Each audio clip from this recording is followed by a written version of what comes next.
DJ Spinelli. This is the first time in voting history that South Carolina is the first in the nation to determine who will be on the ballot in November. We have been able to vote early for the past few weeks, and now we are down to the final push.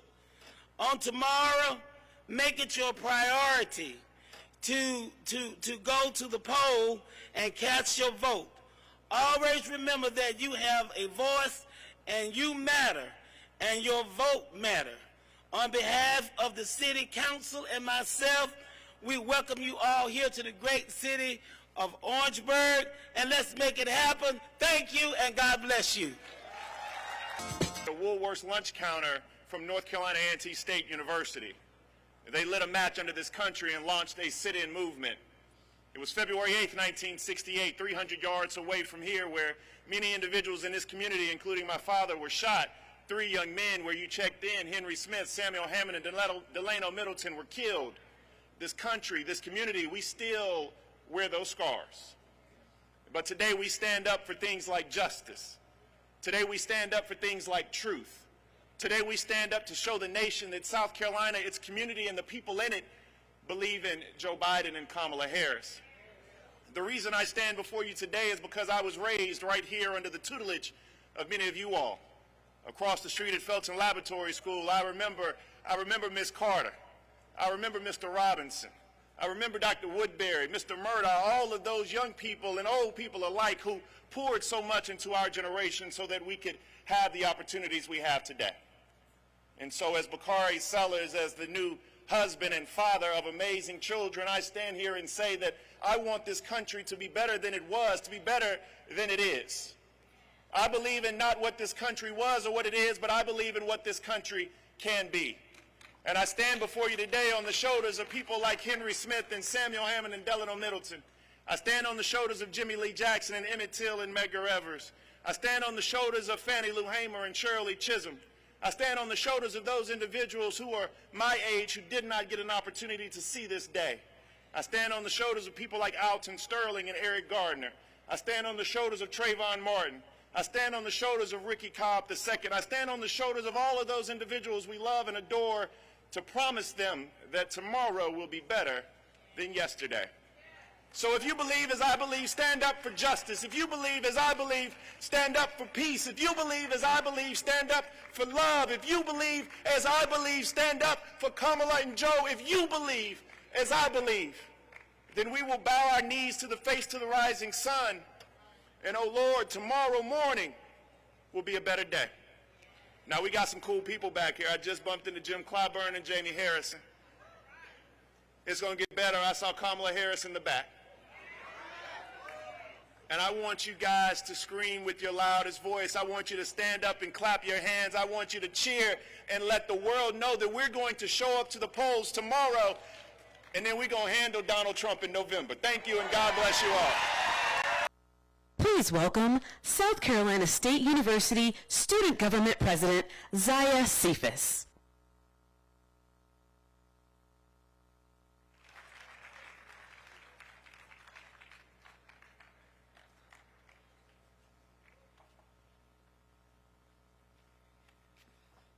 Good afternoon, Bulldogs. My name is Zaya Cephas. I am a senior marketing major from San Diego, California, and I currently serve as your 2-term Student Government Association President here at South Carolina State University. I want to welcome everyone here to South Carolina State University, where the tenacity is fierce and expectations are limitless, and the HBCU that I have been honored to call home for the last 3.5 years. As I get ready to graduate this spring, I often look at our nation's leaders for inspiration and encouragement, to see how their past led them to where they are today. Among those leaders is our history-making Vice President Kamala Harris, who we are ecstatic to have here with us today. Vice President Harris exemplifies what it means to be a leader. She is selfless, determined, and dedicated to public service. She is devoted to our country and devoted to fighting for you. Meanwhile, some politicians wake up every day determined to take away our freedoms. The contrast is crystal clear. Our country's future is in our hands. We have to continue to fight. We need to mobilize and motivate our friends, classmates, and families to use those voices at the ballot box tomorrow. Democracy is on the line, and if we want to help create a future we all can be proud of, we have to show up tomorrow. President Biden and Vice President Harris have accomplished an incredible amount in the last 3 years, but there is still work to be done. They delivered on their promise to ease student debt for millions.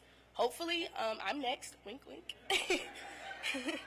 Fought for our reproductive rights and built an economy that works for working families. Bulldogs, it's time to amplify our voices at the voting polls. Thank you.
Seem no stop coming. Work and work. Keep those bags and machines humming. Work and work. My fingers to the bone. Work if I can't wait till it's time to go home. Hey, get your car washed today. Fill up and you don't have to pay. Come on and give us a play. Car wash, run away, car wash. Talking about the car wash. Car wash, yeah. Come on, y'all, and sing it with me. Car wash. Sing it with feeling, y'all. Car wash, yeah.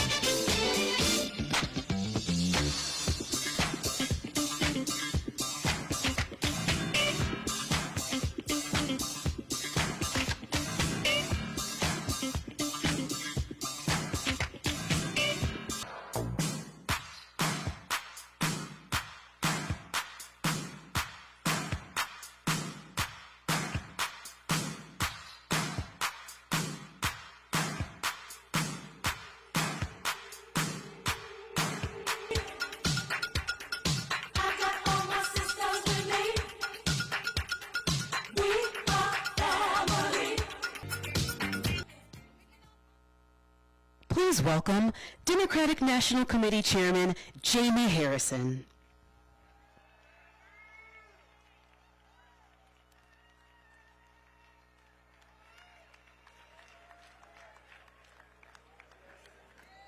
Hello, South Carolina State Bulldogs. What's going on, Orangeburg? It is so good to see you all. And you know we are on the eve of an election day. And I don't know if anybody's told you yet, but did you all hear? You are first in the nation.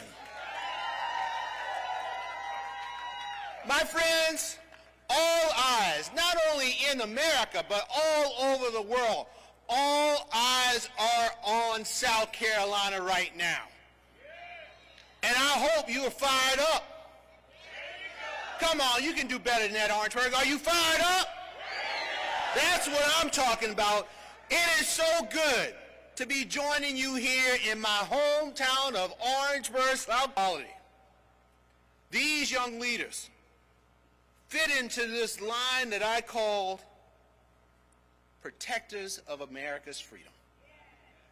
Folks like Sarah Mae Fleming. Sarah Mae Fleming, who sat on a bus 17 months before Rosa Parks did. Folks like Robert Smalls, who was a slave, but he got on a Confederate ship, stole it, took it up to Union territory, and then came back to be one of the first black congresspeople from the state of South Carolina. These are folks who refuse to allow either slavery or Jim Crow to be the status quo here in South Carolina. They are why, as a young black boy, round-headed black boy here in Orangeburg, I often wondered, what would I have done during the Civil Rights Movement? Would I have marched? Would I have organized? Or would I have sat silently on the sidelines? My friends, I no longer have to wonder, because this is the civil rights movement of our time. If you look around the country, what do you see? You see judges and politicians like Lindsey Graham and Tim Scott who want to tell women what they can and can't do with their own bodies. You see black history being removed from school textbooks and curriculums. People are actively trying to prevent us from voting. What was once Dr. King's fight has now become our fight, our cause, and our mission.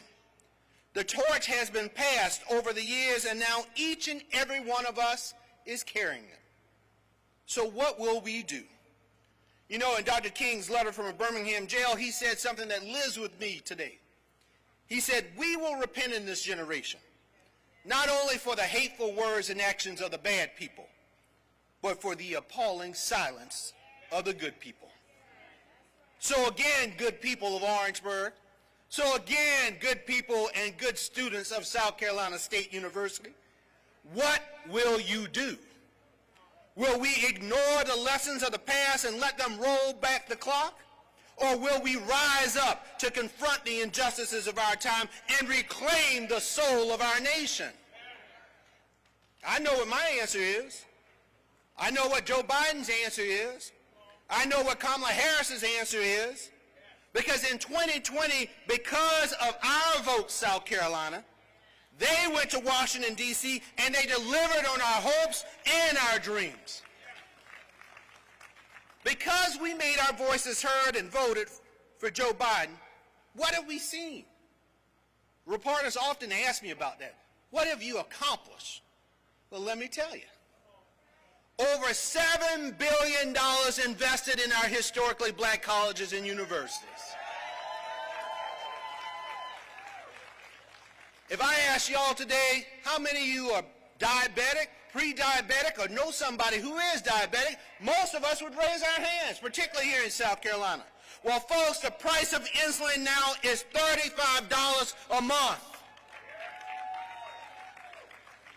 In no other country in the world do young people start off life with such an anchor like debt tied around their legs, but they do here in this country. Well, this is the very first president and vice president who not only talked about it, but they did something about it. Over $137 billion, that's with a B, $137 billion in student loan debt for almost 4 million people. Folks, that's real chatter.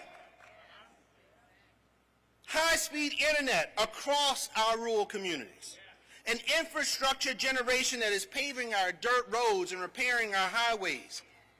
I remember when Joe Biden was on the stage in Charleston, South Carolina, and he said, I'm going to make a promise to you.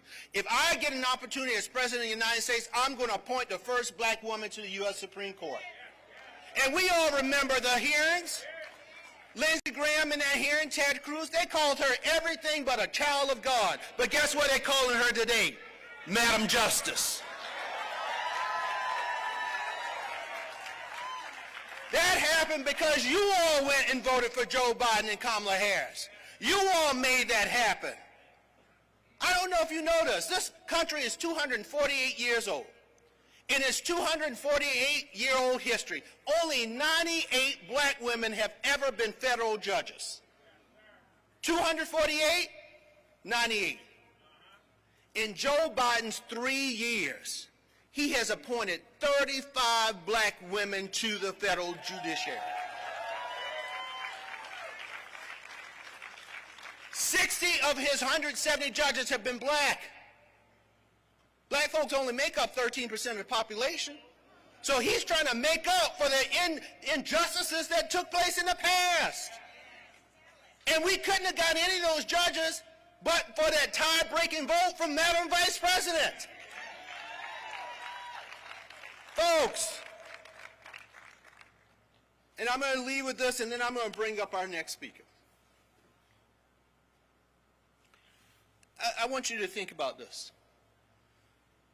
40% of enslaved people came to this nation in bondage through the port of Charleston. 90% of black people across this country can trace one ancestor right back here to South Carolina. When Joe Biden decided to change this presidential calendar, Iowa and New Hampshire have been kicking this off for the entirety of my life. I turned 48 on Monday. For all 48 of those years, Iowa and New Hampshire have started this process. They've always gotten the opportunity to vote first, to pick the most powerful person on the planet. But this president came to the state, and he saw us, he heard us, and he said, you know what, you matter. So the progeny of those folks who were in bondage, the progeny of the folks who picked cotton, now those folks won't be picking cotton, but will be picking presidents. Folks, for far too long we've been relegated to the back of the bus, but now we're driving the damn bus. And I want you to understand what your power is. Don't be silent. Show up. Make sure that your voices are heard not only here in Orangeburg, not only here in South Carolina, but all over this country. That is the power that you have right now. So young people, don't you sit there and say, I'm not going to vote. There is too much at stake. If you believe in a better world for yourself, your family, and your community, then you got to stand up and exercise that right. Don't let anybody take it away from you. It is too invaluable. Here in South Carolina, we have a motto, while I breathe, I hope. But folks, that ain't big enough. It ain't big enough. We know from our good book, it says faith without works is dead, and I know from life, hope without action is never realized. So folks, while I breathe, I hope can't be our motto. It has to be while I breathe, I vote, because that is how we make hope real. That is how we make hope real. Let me tell you somebody who fights every day to make hope real, somebody that I call my political father, somebody who has given so much to this state. I can bottle up all of the Republicans in Congress from South Carolina, and they still don't equate to this man. It is indeed my honor to introduce our next speaker, who needs no introduction. He's a hero of the civil rights movement in South Carolina, a leader in the United States Congress, a great congressman, an alumni of South Carolina State University. Folks, bringing up to the stage the one and only Jim Clyburn.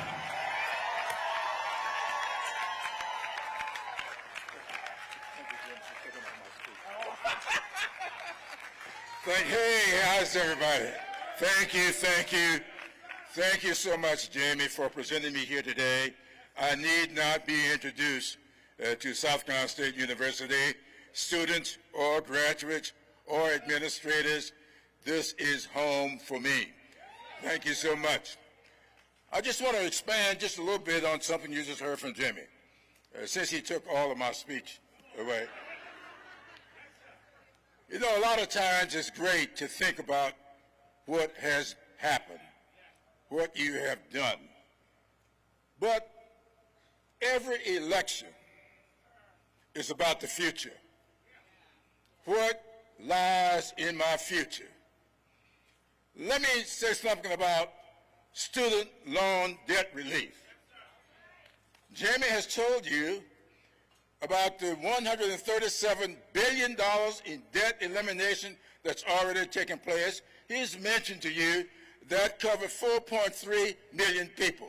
What he did not mention is that for the next 4 years, every 2 months, another 75,000 will become eligible for the debt relief. We've got to decide who do we want to be in charge of that program for the next 4 years. The guy who tried to eliminate it with all 3 of his budgets, or the guy who transformed it and turned it into what it is today. That's what this election is about. It is about the future of student loan debt relief. It is about the future of Medicare. It's not just that he put a cap of $35 a month for senior citizens, everybody on Medicare. He has also put in place a law that allows come January all Medicare recipients to be limited to $2,000 a year for all of their medical care, no matter what it's for. Whatever that care is, no matter how expensive the medicine is, no matter how expensive the operation may be, no matter how expensive, if you are on Medicare, if your mother or your father, your grandparents are on Medicare, they will not pay more than $2,000 a year going forward. That is what is in this law. That is what is on the line. Do we continue to have that kind of what I call reform in our medicine, or do we sit home and allow someone to get elected who has told you with his actions? You all saw him a couple of weeks ago making fun after John McCain when he did his thumbs down on their attempt to eliminate the Affordable Care Act. You all saw what he said. He tried with his Republican friends. He tried 60 times to get rid of the Affordable Care Act. But there was a little guy sitting over there counting votes on the Democratic side, and he failed 60 times. Given an opportunity, he has told you what he's going to do. My advice to you is to believe him and to show up and make sure he never occupies the White House again. You know, there's an old saying, fool me once, fool me twice, shame on me. Now, we've been fooled once, and that's his shame. We stay home and get fooled the second time, that is our shame. And that is not what we want for our future. Let me close with this, because the Vice President is ready to come out here. My girl. I told somebody back during the campaign 4 years ago, they says, I hear Kamala Harris is a member of the Divine Nine. I said, yeah, and so am I. They said, well, now, are you Al? I said, no, no, no. I'm an Omega. But come November, I'm an AKA. Just that simple. I don't mind being an AKA on that day. I want to close with this. Way back, the last time we had any kind of activity in this country like we've seen and saw on January 6, 2021, was in 1876, when we had a presidential election. And 3 states, Florida, Louisiana, and South Carolina held up their 21 votes, and Samuel Tilden, missed becoming president by 1 vote in the Electoral College. And Rutherford B. Hayes, promised the pro-segregationists, the white supremacists, the Redeemer Democrats, that if they give him their votes, he would bring an end to Reconstruction. So they threw the election into the House of Representatives. And they put together a committee of 15 people. And the committee voted 8-7 to give the presidency to Rutherford B. Hayes. By 1 vote, Tilden Hayes missed the presidency. Tilden did. By 1 vote, Rutherford B. Hayes became president, brought an end to Reconstruction, started Jim Crow. Jim Crow came into being by 1 vote. 1 vote could very well decide what our future is. I would hope that not any of you will allow yourselves or your family members or your friends to be that 1 vote. We have got to vote tomorrow. We got to vote come November, and think about your future. Who are you going to put in charge of your future? The person who is showing you that he has very little respect for it, or the person who has demonstrated with dignity and respect that he believes in a future where freedom prevails and where democracy is the law of the land. Thank you so much for being here, South Carolina State.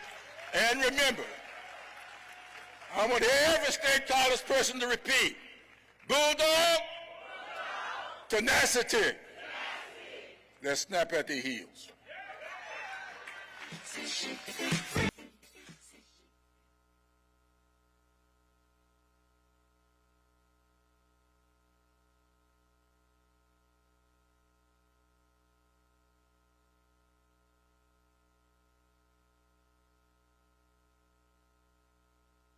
Please welcome Miss South Carolina State University, Carrington McClurkin.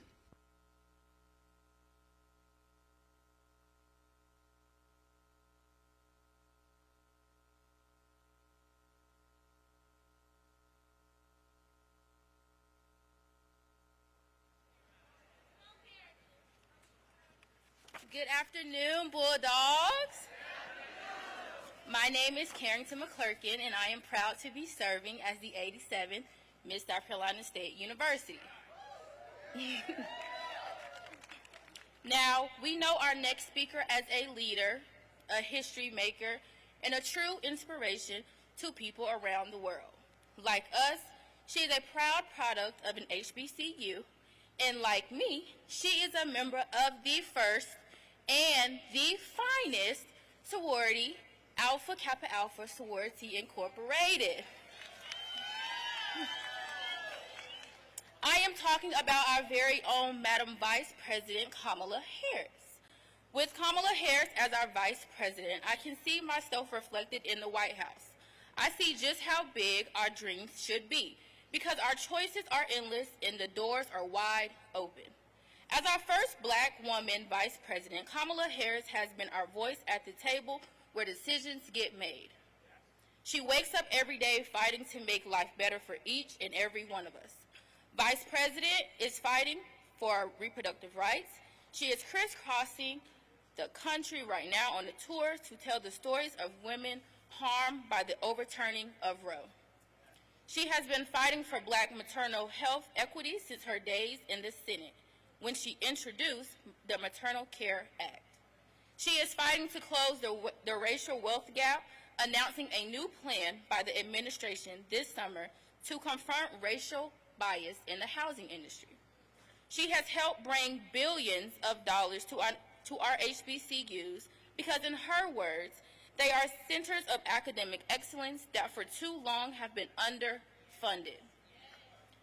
On these issues and so many more, she is fighting for you and she is fighting for me. The stakes of this election are very high. Our democracy is at stake. Our rights are at stake. Our futures are at stake. Donald Trump and the extreme MAGA Republicans want to stifle our voices, tear us down, and take away our freedoms. Even amidst the challenges we face today, I am hopeful still because I know we are not fighting alone, because we have a president and vice president who see us and value us. As the future leaders of this country, it is on us to have their backs. It is time for us to organize and get out and vote for President Biden and Vice President Harris so that they can finish the job they started 3 years ago. So now, it is my pleasure to introduce a fighter for our freedoms, a breaker of glass ceilings, and our voice at the table when decisions are made. Please join me in welcoming our MVP, Madam Vice President Kamala Harris.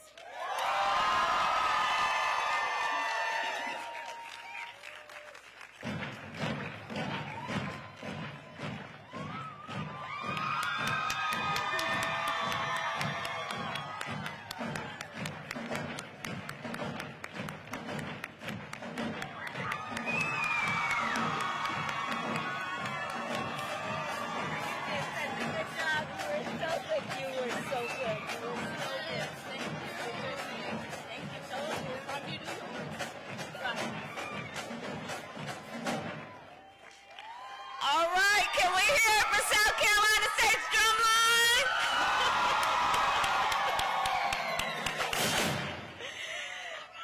Good afternoon, everyone. Good afternoon. Can we please applaud Carrington for her inspiration, for her excellence, and thank you for that introduction. Thank you, thank you. And of course, it is good to be with so many extraordinary leaders, including Jamie Harrison. I want to thank him, a son of South Carolina, and the head of the National Democratic Party, and of course, Assistant Leader Jim Clyburn. Listen, I don't need to tell South Carolina what a powerful leader Jim Clyburn is, and he always speaks the truth with courage and with conviction, and he is truly one of the closest advisors and friends to President Joe Biden and me. Leader Clyburn, thank you for all you are and all you do. And it is so wonderful to be back in this beautiful state. This is my third trip to South Carolina just since the beginning of the year, and my 9th trip to the state as vice president. And of course, there were many trips that I have taken to be here and visit with you before. And in 2020, it was South Carolina that put President Joe Biden and me on the path to the White House. In 2020, in the height of an historic pandemic, in the midst of so much loss and uncertainty, the people of South Carolina showed up to vote. You convinced your friends and your family members and neighbors and co-workers of the power of their vote and the power they have when they show up to vote. And it is because of that work that Joe Biden is President of the United States, and I am the first woman and first black woman to be Vice President of the United States.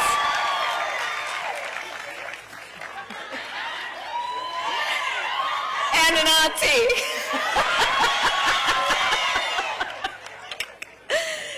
In 2020, you sent us to the White House because, frankly, we had some business to handle.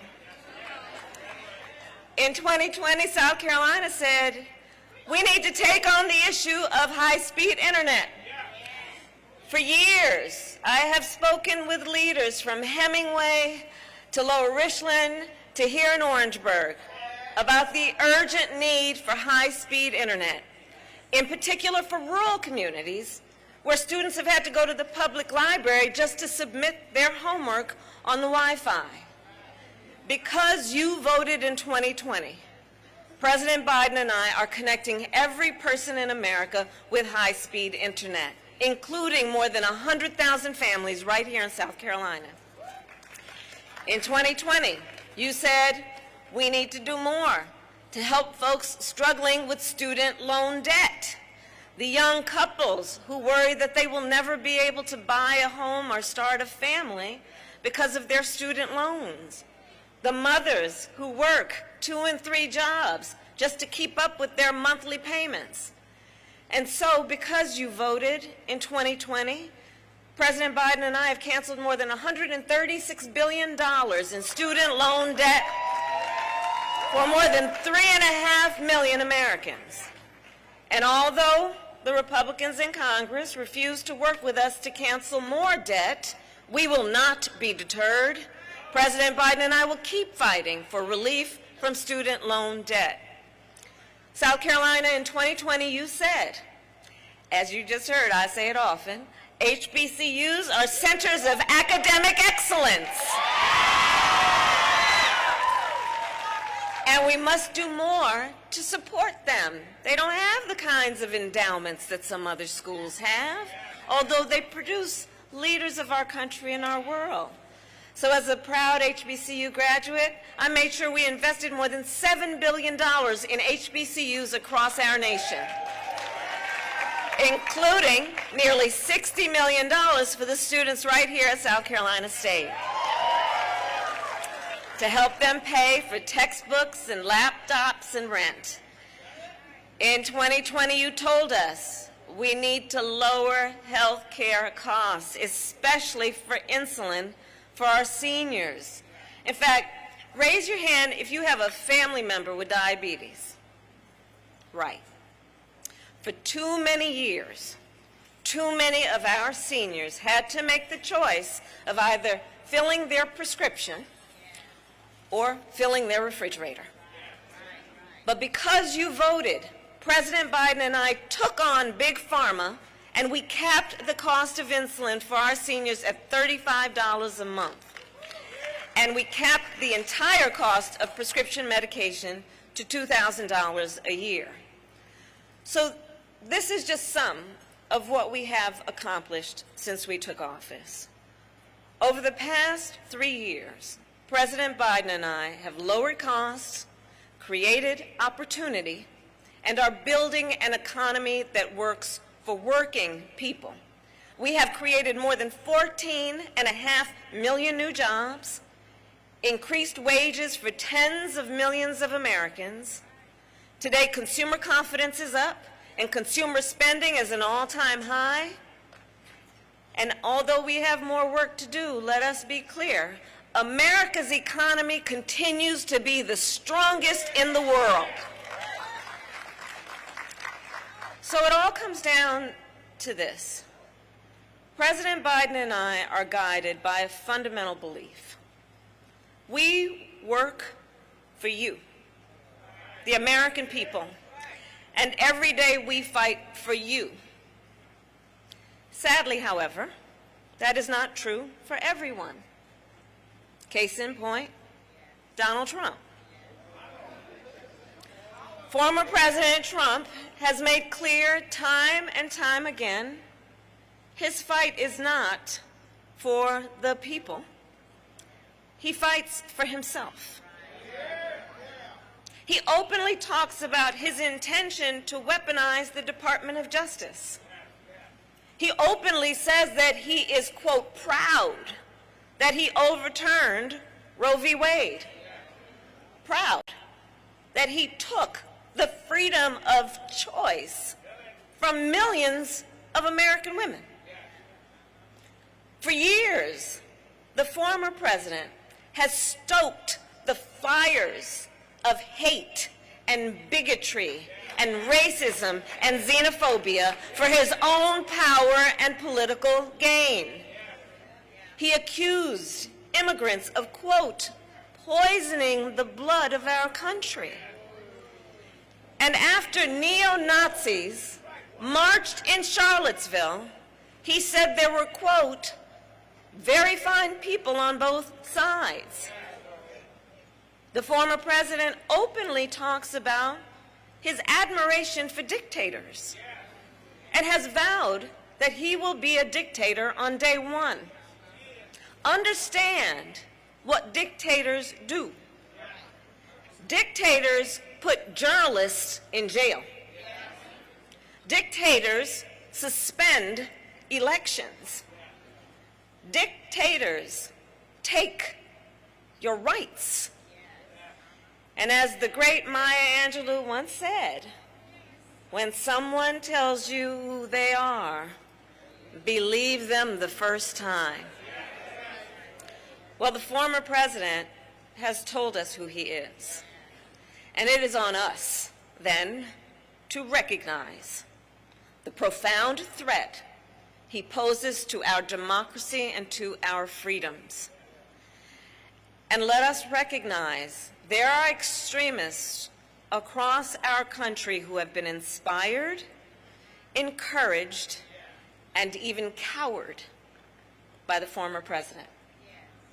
In this moment, just look at states across our country where we witness a full-on attack on hard-fought, hard-won freedoms and rights.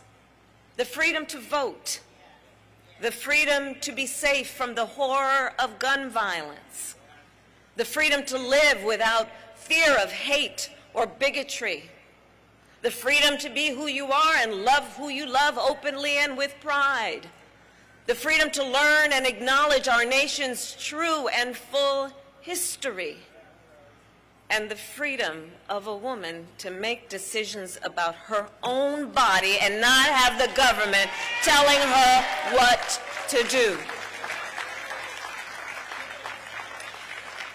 And on that point, I know all of us are clear. One does not have to abandon their faith or deeply held beliefs to agree the government should not be telling her what to do with her body. So, across our nation, fundamental freedoms are at stake. And understand, and I say this in particular to the students, it does not have to be this way. It does not have to be this way. When we win majorities in the United States Congress, and when Congress passes a bill that reinstates the protections of Roe v. Wade, President Joe Biden will sign it. When we win majorities in Congress, President Biden will sign into law an assault weapons ban. He will sign into law the George Floyd Justice and Policing Act. And he will sign into law the Freedom to Vote Act and the John Lewis Voting Rights Advancement Act. On these issues and so many more, who sits in the White House? It matters. And in this election, we each one of us, we face a question. What kind of country do we want to live in? We each face that question. What kind of country do we want to live in? Do we want to live in a country of liberty, freedom, and rule of law? Or a country of disorder, fear, and hate? We face a choice: cruelty or compassion, chaos or competence, division or unity. Each of us has the power to answer these questions on a daily basis in South Carolina, tomorrow at the ballot box. Because tomorrow, of course, is primary day here in South Carolina. It's on a Saturday this year. In South Carolina, you are the first primary in the nation. And President Biden and I are counting on you. We are counting on you. We are counting on you to vote and to get everyone you know to vote, to send out text messages, to knock on doors, and to make your voices heard. So in conclusion then, I ask, are you ready to make your voices heard? Do we believe in freedom? Do we believe in democracy? Do we believe in opportunity for all? And are we ready to fight for it? And when we fight, we win. God bless you, and God bless the United States of America. Thank you all.